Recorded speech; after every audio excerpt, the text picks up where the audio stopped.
Hello and welcome to the Beyond 6 Seconds podcast. I'm your host, Carolyn Keel, and on today's episode, I'm speaking with Tiffany Hammond, a New York Times best-selling author, speaker, and disability advocate. She is the author of A Day with No Words and the upcoming picture book, How Do You Spell Belong, coming in 2027. Through her platform, Fidgets and Fries, Tiffany shares stories about autism, identity, and the fullness of Black and disabled family life. She's the proud mother of 2 autistic sons and uses her lived experience to shift narratives around autism and communication. Tiffany, welcome to the podcast. Thank you for having me. I'm excited. I'm so excited to talk with you and learn more about your upcoming book, and I'd love to learn some more background about it. So, how did you first get the inspiration to write A Day with No Words? I wrote it as a post one day. These were days we did at home, and we called them no talk days. And one day I was just like, I'll just write it into a post. Like, I didn't have any idea of what I wanted to share like online. I was like, oh, I'll just share this. And so like I wrote about our no talk days, and then I put how they worked, and then I shared what we learned, like what I learned on these days and these outings. And then I just hit post, and it kind of just like took off. I think it was like my first viral post, and I wasn't even expecting that because I felt like what that wasn't really like new. But a lot of the comments was like, I don't know why I didn't think of this, or what is this? And so it's like, well, I just felt like it was normal for families that had loved ones that used AAC or whatever. But I was just trying to like take it like a little bit further. I got the idea from my youngest son. He just one day was like, hey, we should talk like Aiden talks. And then it just kind of like took off from there. I started like real small, like 30 minutes a day. And then I grew the time to like an hour. And then I did it outside in the neighborhood. And then I did it using pictures only. So like when I first started, I was using the pictures with Aiden. And then when I would go out in the community, I would like type text on the app to people. So it was quicker. Then I said, no, then I'll try and do it like how Aiden's doing it with only pictures. So it was like a step-by-step thing. And I shared about it. It took off. And then I didn't think about it for a few weeks and stuff. An editor from Simon and Schuster reached out to me and was like, hey, you look like you would be a good person to write a children's book. And I was like, you definitely don't follow me then. Cause like I don't even talk about that kind of stuff. She was saying, like, hey, I love your Instagram and all of this. And I'm like, well, then you must know that I talk about like super heavy, hard. This is not kid friendly stuff. And so like I wasn't seeing myself as a children's book writer. I just saw myself as someone who had children, but not someone who could write a children's book. And I was writing novels online on Instagram. And I'm like, y'all want me to make a short book. So I was like, I can't do this. But she sent me a follow-up email and she was like, write a book about this. And she had a link on it. It was an Instagram link. And I didn't know what it was to yet until I clicked it. And then when I clicked it, it sent me to the post that I wrote about no talk things. And it stuck in my head after that. So going back and forth with her about it, I think I wrote like a sample. And I don't think she liked it, but she didn't have the heart to tell me she didn't like it. She just kind of ghosted me. So it was just like, okay, well, maybe that was not good. But the idea was still in my head about it. And so I was like, if I ever get the opportunity to publish a book or write a book, that was going to be my first one because it was in my head. I couldn't get it out. So when I made the post looking for illustrators, I didn't even have the book written. I said, I need an illustrator. What are your rates? I made a post like that one got a lot of responses. And then I got a message from the publisher who published it the first time. And they were like, hey, let's talk. So we talked. I didn't even have the book written out. I just gave the idea of the book. Mm-hmm. And so they liked it. And they were like, okay, well, we wanna publish it. So like then I had to write the manuscript. So I was like, that have a lot of faith in me to like not have the book even shown, because most publishers want the book. If it's a picture book, you gotta have the manuscript done. It's like no excuse to not have it done. It's like Mm-hmm. 600 to 1200 words or something, and they want to see the whole thing. You're like writing a novel or something, they'll take sample chapters, but picture book, your book gotta be done.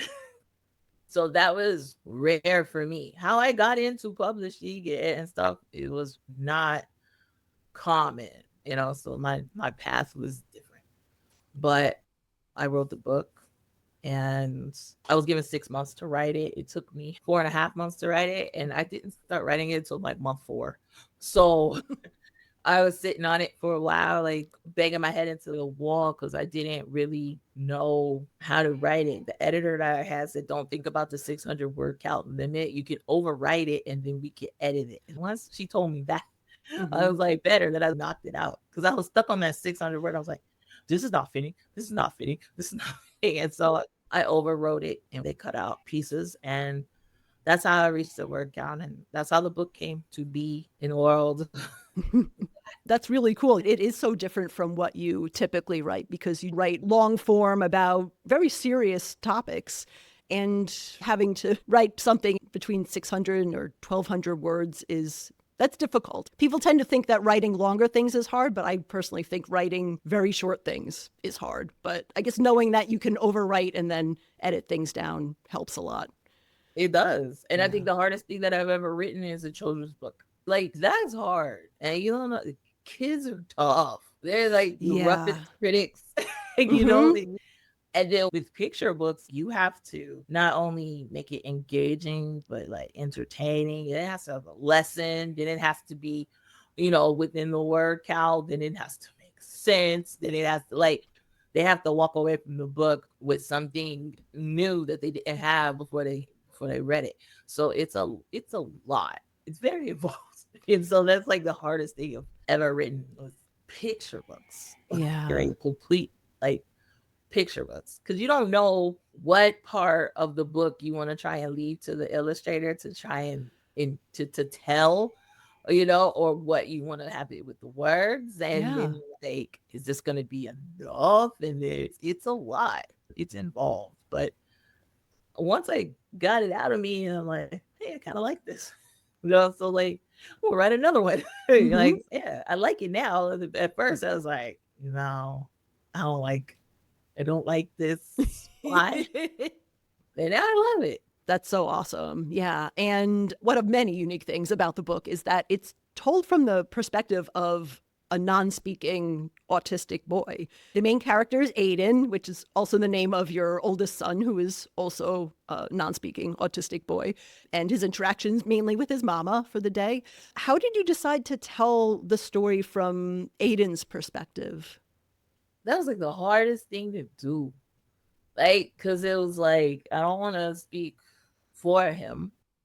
And then at the same time, I was looking at the relationship that I have with him, and no one knows him like I know him.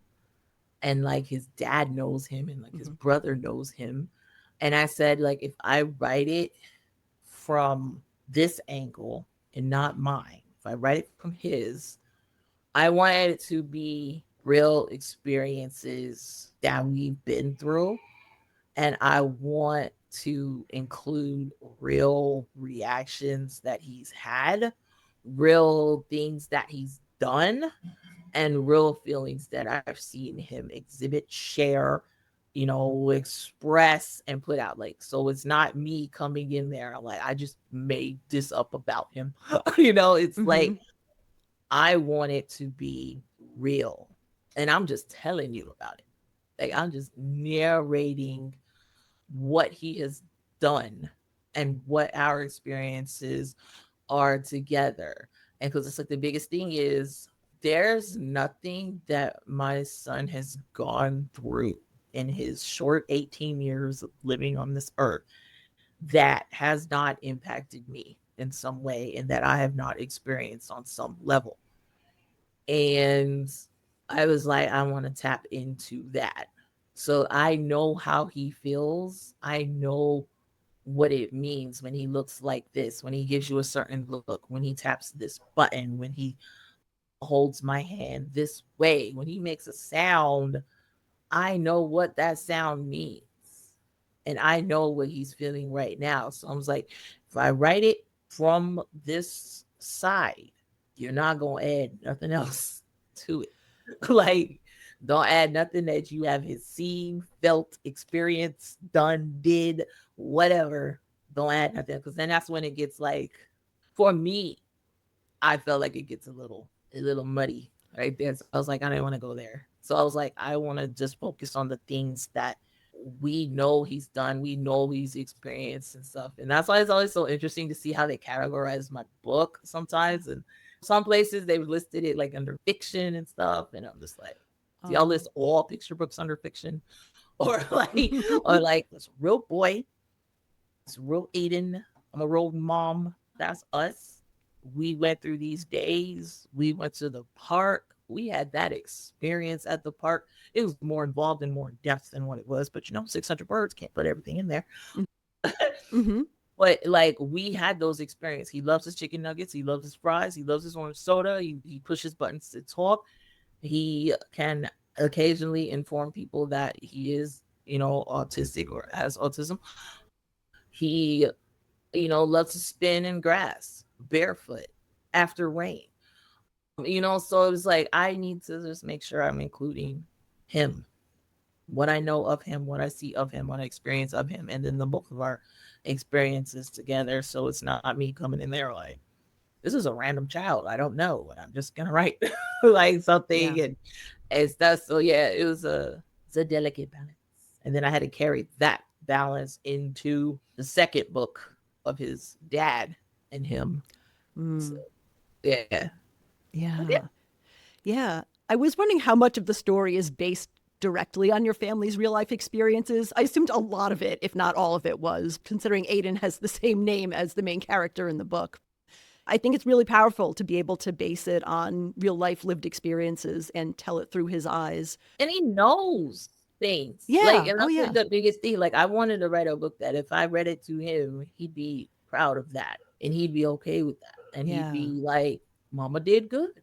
Yeah. They want to like write something about him, and then he was not gonna be okay with that. And when I was writing it, I would switch the mom, me, with Aiden, and I'm like saying, okay, would I be okay if that was my stuff? Like me, and that's kind of like what I do online when I share too. Like I always, it always takes me like 3 days or 4 days, sometimes a week to share a post if it has to do with anybody in my family. I always switch the names because I'm like, if I'm not comfortable with people knowing that about me, I'm not gonna share that about my kid, Yeah. or my husband. I'm always switching our names and making sure it sounds good. Like I would be okay with that. And then I go to the family and then I read that to them. And I'm like, how y'all feel about it? Because everything's like family affair. You gotta be okay with the internet's forever, even if you delete archive or whatever. Yeah. It's there. So you wanna Mm-hmm. you wanna make sure you do okay the best you can with sharing not only yourself but like your family if you go that route. So that was me trying to honor them and respect them at the same time. Yeah, absolutely. Yeah, you have to be really thoughtful about sharing those stories. It can be so difficult, especially when sharing experiences with children, just making sure, as you said, that you're respectful and tell it from a perspective that they're comfortable with and sharing it with them. What does Aiden think of the book? Has he given his review of it yet? Oh yeah, like in the beginning, he loved it. He would like tap like, and he smiled a lot. He had favorite pages. 2 years later, though, he's like, I don't care. He's over It's it. like it's done, moved on. Because it's like it has been 2 years of traveling the country, reading it over and over again, sharing the picture, sharing the story behind it, read over and over. And he came to almost all of those. Wow. presentations and school visits. And it is always cute because I'll tell the schools and stuff and the students, I'm like, yeah, Aiden's here. He's in the back, and they're all excited, like waving at him. And he's just sitting there, like, he's like smiling. And then he falls asleep. But that was like 2 years of that. And he's a teenager. Oh, he's 18 Yeah. now. So he's Yeah. just like, I liked it for as long as I could like it. And now it's just like, I could hear it or I could not hear it. And I'd be okay either way. Mhm. So that's kind of like where he's at right now. So like every once in a while, bring it up and out to him and stuff, but not as much because he's still a teenager. He's 18, like Rihanna and stuff. He's not trying to read the picture books and stuff. Mhm. So like, but yeah, he did enjoy it for especially at the beginning, and his brother did too, and they're both Mhm. teenagers, and now they're like, whatever, I'll come to Yeah. your library visit, and I'll fall asleep while you present during your library visit. Like he's like, Spent a long time with the book and the story. That's great that he was excited. He's a teenager now, not as excited about picture books, but it's still cool to be a main character in the book. So that's really oh yeah, awesome. it's so cool. I think he likes that part of it. I think he's also like me. Sometimes he gets overwhelmed. Yeah. Sometimes with like things, and it's always interesting because I don't mention his name in the book. Nobody knows his name until like that. If you flipped it over, that's when it mentioned his name. Like it talks Oh, about right. joint Aiden, and yeah. So Mhm. when you go to the school visits and stuff, they weren't connecting it yet Oh. until they would ask the question like, "Hey, is Aiden real?" And this, and then I'm like, "Yeah," and he's back there, Oh, and wow. so they always want to ask him more questions and what's your favorite fries? Do you like to do anything else? What's your favorite music? And so, Mhm. so I think he can do like one or two visits. So after that, he's like overwhelmed. Yeah. So yeah, but he likes it. They like it. They're just tired of it. Yeah. Like, Wow. Well, that's really cool. So, what kind of experiences of a non speaking autistic child do you portray in the book?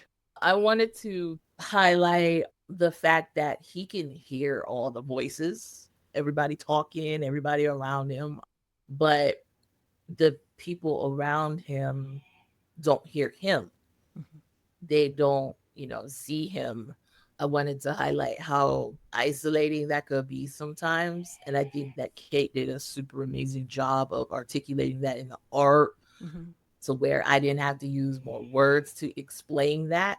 So when she had like the part where he's just standing and you can only see his back and he's like holding the iPad, and you have all these tall people like legs and you see all the talk bubbles, and that's how it could feel like to him, and he's hearing all these different voices, loud, soft, fast, slow. I wanted to showcase that. I wanted to show a lot of the sensory things that he has, like the spinning barefoot, the flapping. He hugs trees, and he still does that to this day. I wanted to show the things that he loves. I love that he goes to the park.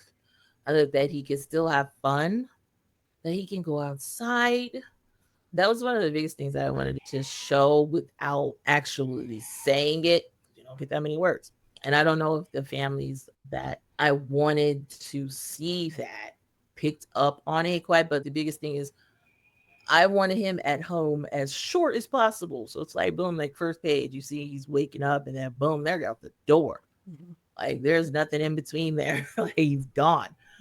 I wanted to show that we can go outside, and we're supposed to go outside. We're part of this world. This world belongs to us as well. We need to go outside. I wanted to show us outside doing things, going to parks, going to restaurants, playing, having fun, and showing that just because he doesn't speak, that he can still have a very meaningful life. And I wanted to show a few of the ways that, you know, he exists in this body of his that doesn't speak. So playing sensory things and Mm-hmm. his favorite foods. Being able to share that glimpse into our world was very amazing. And because this book did so well, I was honored with the privilege of being able to do a second book and then expanding on that. So I got to use more words. Nice. So like Yeah. I get to have more of what his experiences are. And since the book is told from his perspective, a lot of his sensory joy really comes through, and you get, as the reader, get to understand it better. Like when he's spinning on the wet grass after the rain. Someone looking from the outside might not understand that, but since you're hearing his perspective, you hear like how great it feels and how wonderful Yeah. and how he just loves it. And it just helps really extend that type of understanding of sensory joy of autistic people, Yeah. which I think is cool. Yeah. You nailed it. Yeah. Exactly right. Yeah, fabulous. How is the story in A Day with No Words different from what's typically included in children's literature about autism? I wanted something that didn't make autism feel scary or different. So different. I wanted it to reflect what I do with Fidgets and Fries. Like, I don't like to teach people academically about autism. I feel like by the time you come to me, you kind of know what autism is. And I don't want to tell you what it is. Like, I don't want to teach it to you. I don't want to tell you red flags. I don't want to tell you symptoms. I don't want to tell you what language you could use and what you shouldn't use. First person or, identity first. I don't want to do that. There's so many other beautiful accounts that do that. And I'm like, that's not a lane I want to ride in.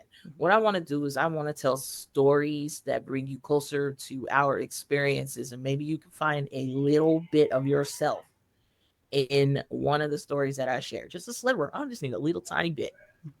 And I got you. Mm-hmm. All you need is a little. So I wanted to do that with this book and any other book that I write. I don't want to teach you what autism is. I want to show autistic people living as autistic people. Like, this is what we do. We just happen to be autistic, Mm-hmm. you know? Here we are outside doing outside things. We just happen to be autistic. I wanted to write a story that was like that. I didn't want it to be like, oh, this is Aiden. He is autistic. He does not speak. He does these things. And I wanted it to just kind of show a little bit of like the human side of autism and Aiden. Mm-hmm. And I wanted people to see that part of him and children and the adults that read to them. Like, I Yeah. wanted them to see that. I wanted them to, even know all the ways that they themselves communicate without speech. Like, we do it all the time. We Yeah. text, we write, we wave, and we smile, we frown. And I wanted to, you know, remind people of that as well and use that to extend grace to those like my son. As I just wanted to do something different Yeah. and show, something different. I wanted it to be us for sure. Like, there was a publisher in the past that I talked to, and they first one publisher told me there wasn't a market for my book. Mm. That was kind of like, whoa. Mm. Like, it felt weird because I'm like, why wouldn't there be a market for that Yeah. book? Like, disability is like it's disabled people that are the largest marginalized group in the world. Why wouldn't there be a market for this? And then two, another president was like, oh, we kind of like the idea, but can we make it animals that I don't want to be animals? Mm. I don't want my son to be a bear, or like I don't want to be an alligator. Like, I want nothing wrong with those. I didn't want that. Like, if I'm telling you a true story about our true life, I want to be in the book. I want my son to be in the book, and I don't want it to be represented by an animal. So that wasn't that, no. So, and I wanted his tablet to look like his tablet. I didn't want it to look like, something else. So I'm sending Kate the pictures, and Kate's the illustrator. And I'm sending Kate the pictures of like what our tablets look like. Mine was green, Aiden's was red. What it looked like with the straps, what it looked like, she nailed it. So she had it looking like how it looks in the cases that we had. I just wanted it to be something that was real and authentic that people could connect with, and it didn't feel scary. And for a lot of children, that book was going to be their first introduction to not only autism but to disability itself. And I'm like, I want to make a great impression. I want them to be able to ask like tough questions, and for teachers to be able to have discussions with them and parents. That was my goal. I didn't really read too many autism books to try and compare it to. I read a couple. I didn't want to read too many. I didn't want to get stuck in like this comparison loop, so I just wanted to share the way that I share, something that was familiar to me. And so I just wanted to stay true to myself and write what I know and how I know, and in the style that I do, and hope people could connect with it. Mm-hmm. Yeah, it's such a real story, and the way you've written it is just, so real. Because I think a lot of media and books about autism, it's either like, this character is autistic and it's very sad. Or it's like this character is disabled, but they have superpowers. And it's just like, we want like a real story. I mean, this is not what this book's about. Or it was like, it's okay to be different, and I love all my friends even when they're different. And I didn't want to write like that. I didn't want to write a story that made my son into another lesson. And I talk about that a lot on my page too. It's like, we know every single time we leave the house that our presence itself is a message for others. So we're always wearing that on our shoulders and our heads and stuff. Like, the way we behave, the way we look, and what we do, they're going to take that, they're going to internalize that, and they might apply that to other people who look like us, who act like us, and like, we get it. So, but the thing is, I wanted to try to control as much of that message as possible. So in this book, I didn't want to make him a lesson like, oh, he's different, let's be friends with the different person. No, I wanted to show the kid just existing, and not caring what anybody else around him was doing or what was going on. And I wanted just to show that this is what we do on these days. We communicate in this way. We go to parks. He plays. He spins in grass barefoot. He has fun. We go eat.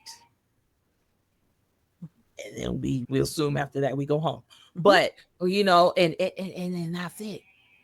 That was it. That's that. Like, I didn't want him to be this lesson for others to be like, oh, let's make a friend because he's different. And that's how a lot of the stories are too as well.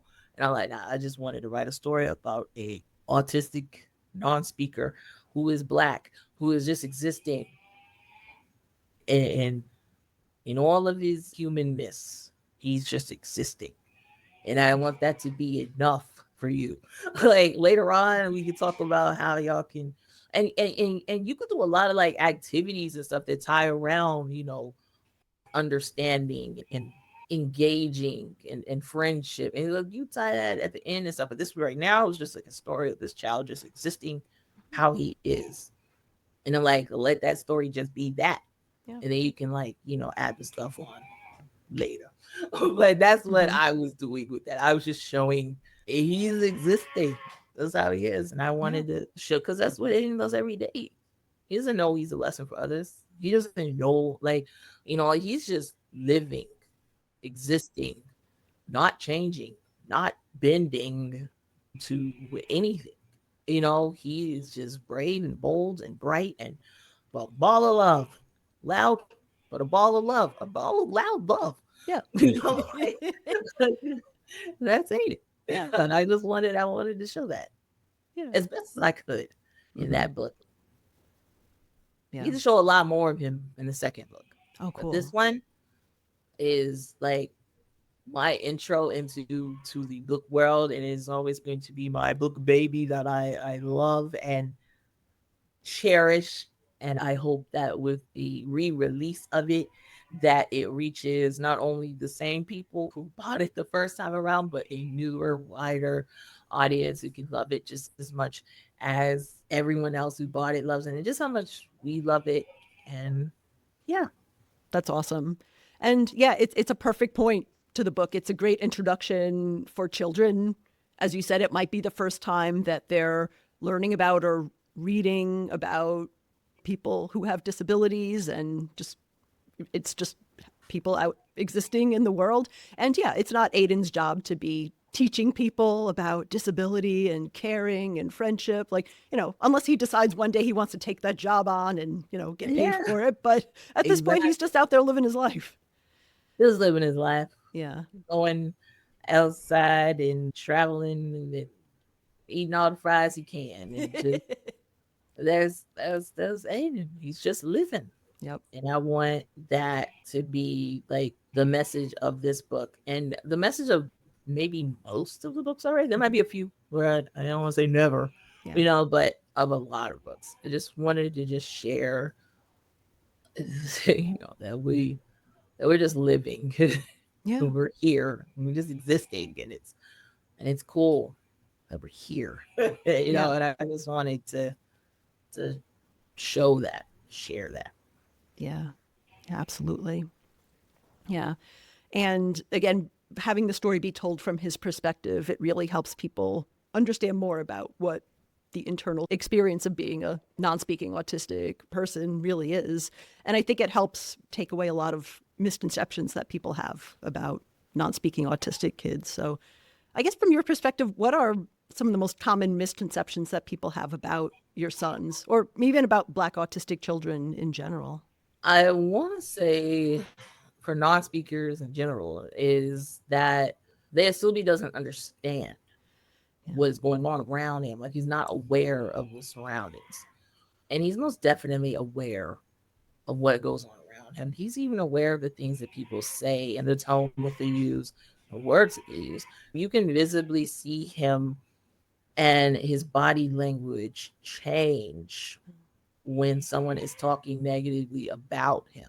So he's very aware of what is going on. He just cannot tell you, in speaking words, how he feels. That's the biggest thing, is because for some reason, people think that just because you don't speak, that automatically means you cannot hear, and then that you cannot comprehend Right. what Yeah. is being said as well. And so we deal with a lot of that, a lot of assumptions on his intelligence and his comprehension. That is the biggest thing that we get from him just being a non-speaker. Now you combine that with him being Black, which is something that they see first, like as the first thing they see. They don't know he doesn't speak. They don't know any of the other things. They magnify the behaviors that he has. They always look more dangerous, more out of control, more abnormal. You know, they look more in need of control. And so his behavior and how he interacts with the world and how he moves and how his body moves has often been seen as a threat, even when it doesn't look threatening. And so we have to deal with a lot of that, the sounds that he makes. On more than one occasion, there have been people that have actually joked that they thought the sounds that he was making was a dangerous animal and that they were going to call the police. This was just mouth sounds. Wow. And they didn't actually like see him, and those occasions would happen like at stores, and like we're in an aisle, they're in a different aisle, and they can't see him, and then when they notice that and they come around and they see that it's a human, it's a person, for some reason they have to tell us, and they make a joke about it because apparently calling the police is funny. Ah. And so we've dealt with that a lot of times. We've dealt with a lot of law enforcement. We've dealt with law enforcement that has, you know, drawn their firearms. And that was because Aiden was trying to get his iPad, because apparently an iPad looks like a weapon, you Oh, know, jeez. and that was back when his case was black. And now I don't, he never has a black case anymore. They're always big and bright and bold and stand out, and do whatever I can to make it not look like whatever they thought it looked like. You know, and so Yeah. you're having to deal with that on top of the assumptions that he doesn't understand. And so yeah, it's a lot. It's like a double whammy, and but the whammy is hard. Like Yeah. it's got to navigate doing everything you can to keep him safe. And that's a large part of what I do with Fidgets and Fries. And that's a large part of why, as a family, we sat down and discussed the decision to have our children's faces online. Because at first I was like, nah, I won't do it. And if I do it, you know, I'll put the little emoji on their face. You can't see them or do all this. But I'm like, that's not protecting him when he goes outside and he's about to be, you know, shot, you know, or, you know, police are being called. And that just brings me back to me wanting to control as much as the message that I could. So I'm like, let me tell stories about my family. Let me tell stories about my children. And let me give a face to the stories that I'm telling so that you can see that they're human, Hmm. and that they like a lot of the same things that you like, that they joke about the same things that you joke about, that they like the same types of music, that they like the same types of food.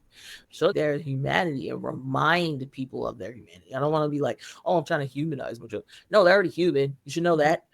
Like, I'm just trying to remind you that they Hmm. are. And that's what I wanted to do. And that's what I wanted to do with the stories and shit, so that you could see. That's why my kids can be a bear in the book. I don't care if they were a brown bear. Like, that or there can be a bear. While A Day with No Words is not a quote unquote black book, Hmm.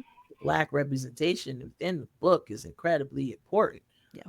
Incidental representation, but you go there, you see it. And I wanted that. So it's a Yeah. lot. Hmm. The impact of racism and ableism in society on just your family's existence and just living your life is something that you write a lot about in Fidgets and Fries, and of course your book A Day with No Words, that, as you said, that representation of a black child and a black family is really important for people to see examples of.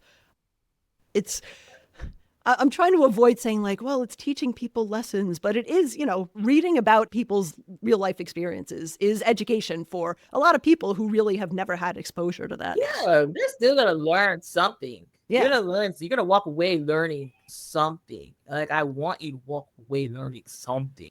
I just wanted to share that we're existing Yeah. and we're here, and it's okay that we are the way that we are, and nothing is inherently bad about that.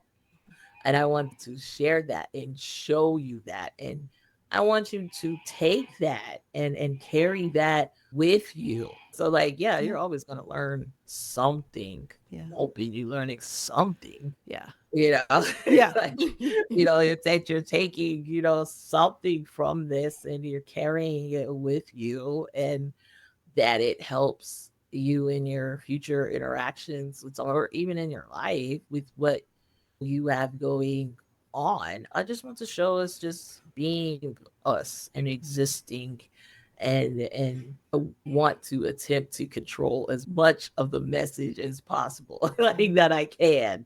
Mhm. And so that's what I was doing within the story. I was trying to control that message. And that message wasn't that he's supposed to be this like forever lesson for. I just wanted to show that he's just enjoying his day, Mhm. and that it was okay that he was enjoying his day, and that should be enough. Is that here's this person, enjoying being outside with his mom. He hugs trees. Okay. Yeah. Like, Mm-hmm. okay, he's hugging a tree. He's spinning in the grass. I mean, okay. Like, Mm-hmm. and he has no shoes on. It's fine. Yeah. Mm-hmm. Like I just want Yeah. to show like this is just Aiden. Yeah. That's who he is.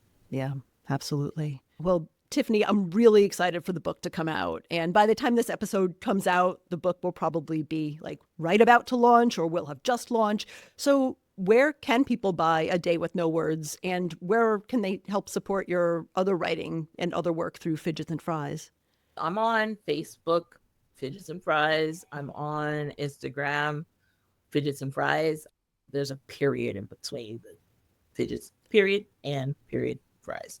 I am on Substack as Fidgets and Fries as well. I share more long form posts there. It's more writer friendly. So I'm there. I have a website, tiffanyhammond.com, and that can show you any of the other offerings that I have going on, like speaking engagements, consulting, things like that.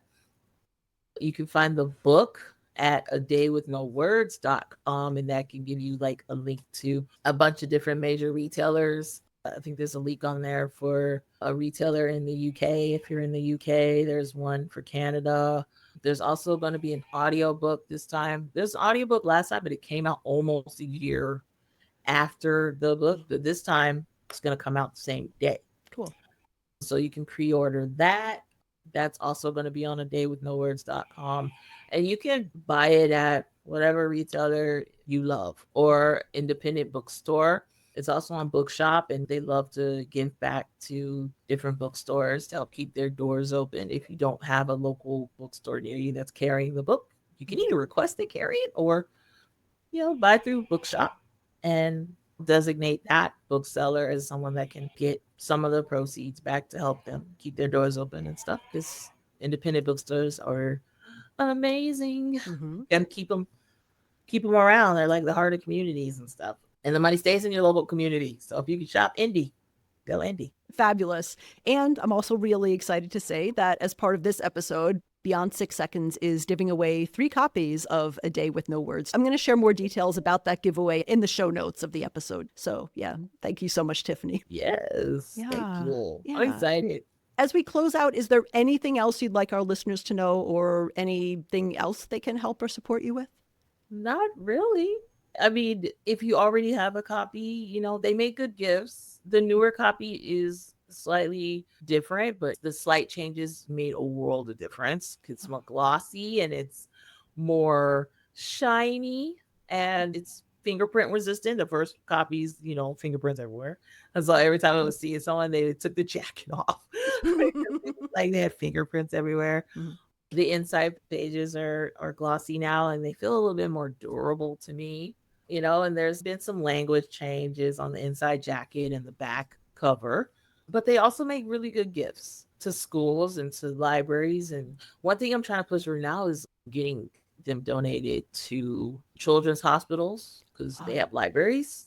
My son spent a lot of time in the children's hospitals and they have libraries and they're always looking for books. So you can get a copy and donate it to the library, children's hospitals. So, yeah.